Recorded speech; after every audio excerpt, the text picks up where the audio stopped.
मुसलमान प्यार मोहब्बत भाईचारा और प्यार से रहना चाहता है। मुसलमान इतना बुज़दिल भी नहीं होता कि वो सीने पर गोली खा सकता है, लेकिन मुसलमान एक सच्चा पक्का देशभक्त और देश प्रेमी होता है। वो माहौल को ख़राब करना नहीं चाहता, नहीं, वरना इन कुत्तों की कुछ औकात और कुछ हैसियत नहीं है। ये पाखंडी जो जय श्री राम के नाम पर आतंक मचा रहे हैं, इनकी कुछ औकात नहीं है।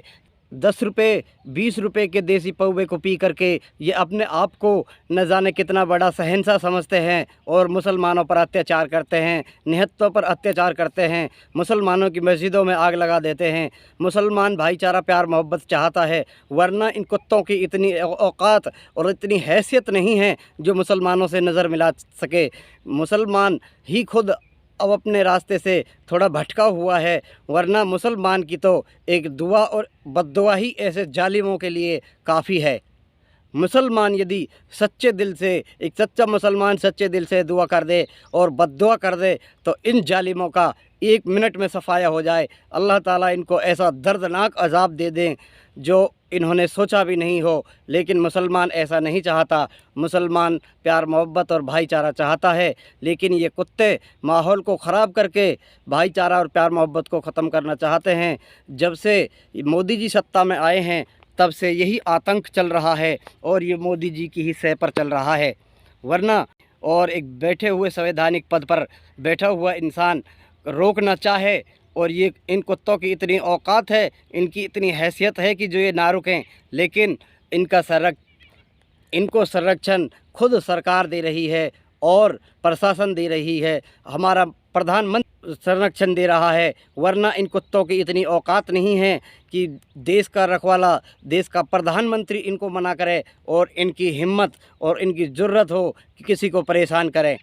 इससे यही समझ आता है कि प्रधानमंत्री जी का हाथ इनके सर पर है और प्रशासन का इन पर हाथ है, वरना इनकी इतनी बड़ी औकात और इतनी बड़ी हैसियत नहीं है। ये 10 रुपये 20 रुपये के कच्ची दारू के पौवे को पी करके इतना मदहोश हो जाते हैं। खबीस कुत्ते नालायक, इनको कुछ दिखाई नहीं देता, इनको सिर्फ जय श्री राम दिखाई देता है। और मुझे बताओ, राम ने किस किताब में लिखा है कि हिंसा करो और इस तरीके से किसी को परेशान करो, मजलूम बेसहारा गरीब को परेशान करो? ये खबीस, ये नालायक, ये कुत्ते ये राम के पवित्र नाम को भी कलंकित करने का कार्य कर रहे हैं और नए नए ढोंगी निकल कर आ रहे हैं। कभी कोई अजान के ऊपर चीज़ के ऊपर, कभी किसी चीज़ के ऊपर आवाज़ उठा रहा है।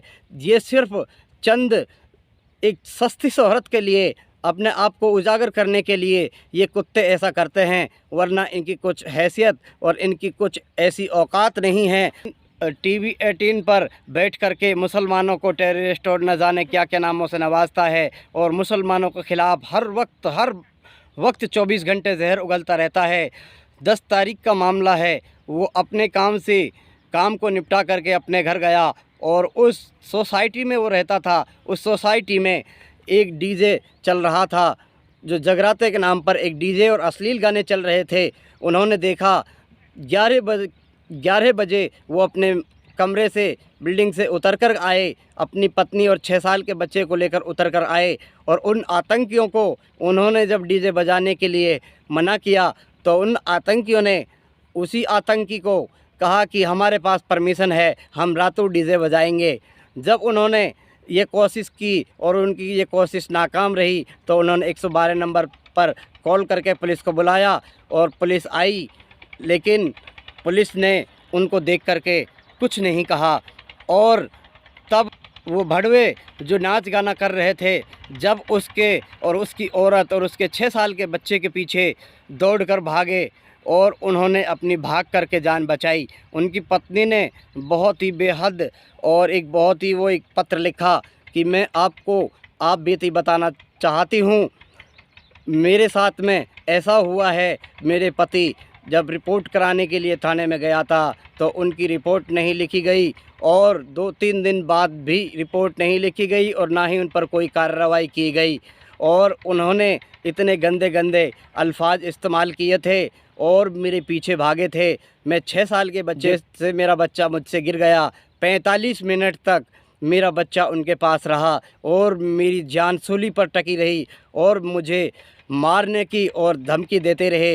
ये जिहादी है, पाकिस्तानी है, नास्तिक है, इसको यहीं पर ख़त्म कर दो। मुझे डर सता रहा था, एक तरफ मेरा बच्चे का डर था और एक मेरा, और फिर वो खबीस, वो कुत्ते मेरी साड़ी को फाड़ कर मेरे शरीर को नोचने की बात कर रहे थे।